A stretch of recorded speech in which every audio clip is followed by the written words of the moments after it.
ശതമാനവും ദശാംശ സ്ഥാനവും എല്ലാം കൂടി ചേർന്ന ഒരു ചോദ്യമാണ്. PSC പരീക്ഷയ്ക്ക് പലപ്പോഴും വന്നതാണ്. നോക്കാം. ഒരു സംഖ്യയുടെ 0.15% കാണണമെങ്കിൽ സംഖ്യയെ ഡാഷ് കൊണ്ട് ഗുണിക്കണം. 4 ഓപ്ഷൻസ് തന്നിട്ടുണ്ട്. അത് തൽക്കാലം വിട്ടേക്കാം. തൽക്കാലം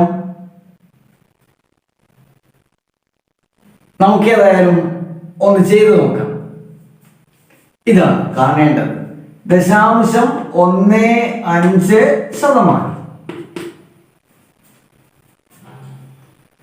എങ്ങനെ കാണും? 0.15% എന്ന് പറഞ്ഞാൽ 0.15/100. 0.15-നെ 100 കൊണ്ട് ഹരിക്കുക. 100 കൊണ്ട് എങ്ങനെ ഹരിക്കും? ഹരിച്ചാൽ എന്താ ഫലം? ഇതിൽ എത്രയാണോ 0 അത്രയും ദശാംശ സ്ഥാനം മുകളിലത്തെ സംഖ്യയിലേക്ക് കൂടുതലായിട്ട് വരും എന്ന് മനസ്സിലാക്കിയാൽ മതി.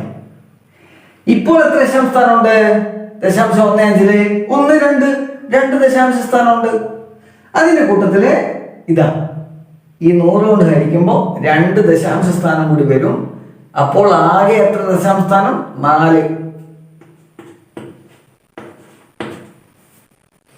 ഈ 15 എന്ന ഈ സംഖ്യ എടുത്ത് ഞാനിവിടെ എഴുതിയിട്ടുണ്ട്.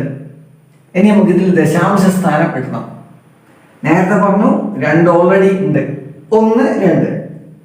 ഇനി നമുക്ക് 2 ദശാംശ സ്ഥാനം കൂടി. ആകെ 4 ദശാംശ സ്ഥാനം വേണമല്ലോ. ഇവിടെയുള്ള 2ഉം ഈ 100 കൊണ്ട് ഹരിക്കുമ്പോൾ 2ഉം. അതിനെന്താ വഴി? ഇതിന്റെ ഈ ഭാഗത്ത് ഇടതു ഭാഗത്ത് 2 0 കൂടി ചേർക്കുക. എന്നിട്ടൊരു ദശാംശം ബിന്ദു അവിടെ അടയാളപ്പെടുത്തുക. 0.0015 ആണ് ഇതിന്റെ ഉത്തരം. ഒരു സംഖ്യയുടെ 0.15% കാണണമെങ്കിൽ സംഖ്യയെ 0.0015 കൊണ്ട് ഗുണിക്കണം. Option B. ഇതാണ് ഇതിന്റെ ഉത്തരം. ക്ലിയർ?